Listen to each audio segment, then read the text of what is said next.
नासतो विद्यते भावो ना भावो विद्यते सतः उभयोरपि दृष्टोऽन्त्वस्तन्योस्तत्त्वदर्शिभिः। कहते हैं नासतो विद्यते भावो, अर्थात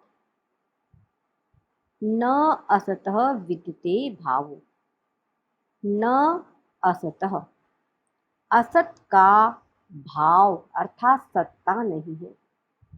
संसार में जितने भी असत पदार्थ है उनका जो नश्वर पदार्थ है उनकी सत्ता नहीं है।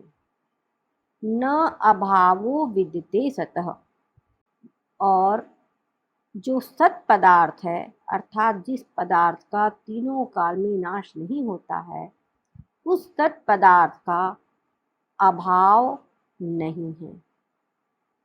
उभयोरपि दृष्टोऽन्तस्, उभयो अर्थात दोनों भी, अर्थात सत और असत दोनों भी दृष्टः देखे गए हैं।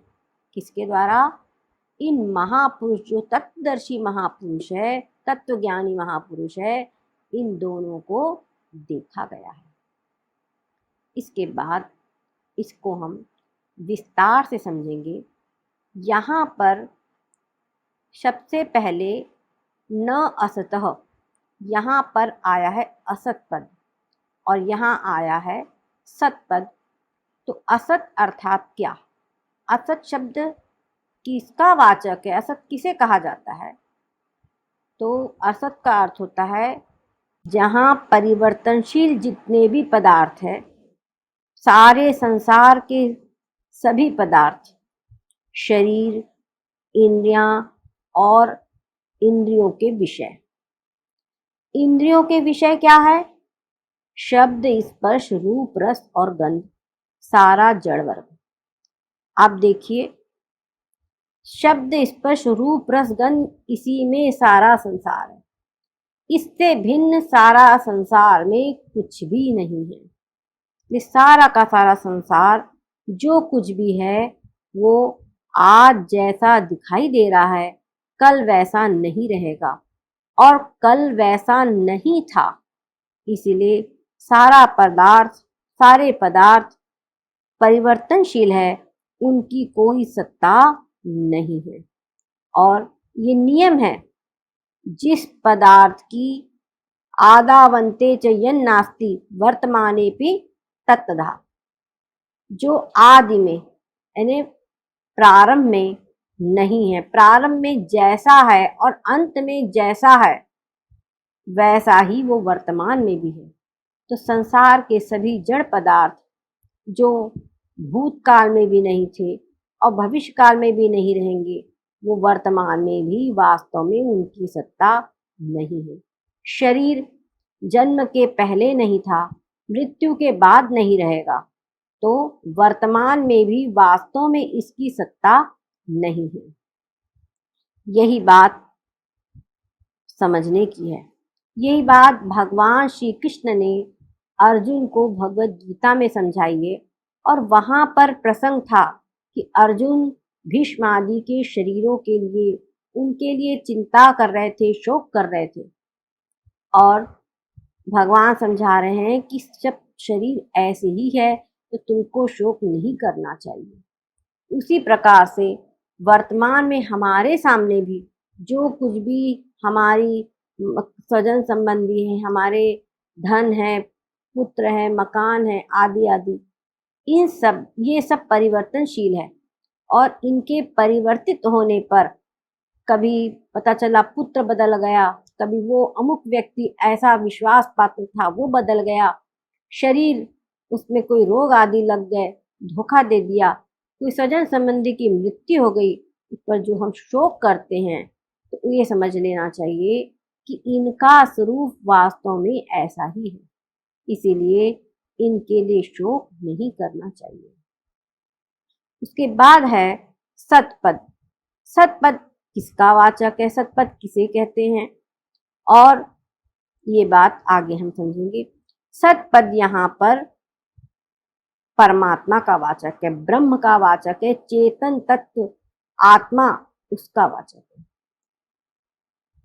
जो चेतन तत्व है ये सर्वव्यापक है। ये हमेशा हर जगह हर काल में है, जन्म के पहले भी था और मृत्यु के बाद में भी रहेगा, और ये वर्तमान में भी वैसा ही है। तो ये सतपद है। इस सतपद का कभी भी अभाव नहीं है। ना भावो विद्यते सतः, इस सत का कभी अभाव नहीं होता है। ये सदा एक रस अखंड और निर्विकार है, इसीलिए इसके विषय में कभी शंका नहीं करना चाहिए, ये कभी नष्ट हो जाएगा।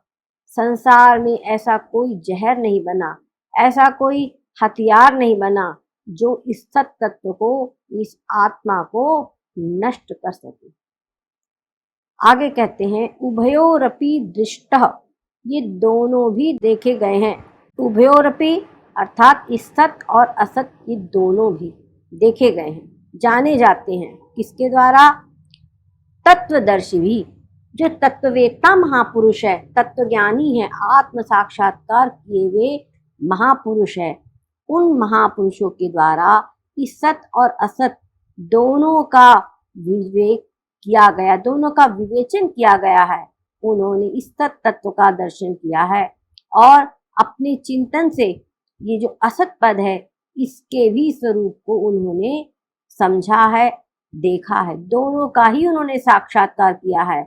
इसलिए वो कभी भी इसमें मोहित नहीं होते हैं, और हमको भी उन महापुरुषों की इस अनुभव को लेना चाहिए और कभी भी मोहित नहीं होना चाहिए। आज कहो हमने नहीं देखा है, लेकिन आज हम पहले उन महापुरुषों के अनुभव से लाभ उठाएं और फिर धीरे से उन महापुरुषों के कहे अनुसार जब साधना में युक्त होंगे तो इन दोनों तत्वों को हम भी इसी प्रकार देखेंगे। आगे कहते हैं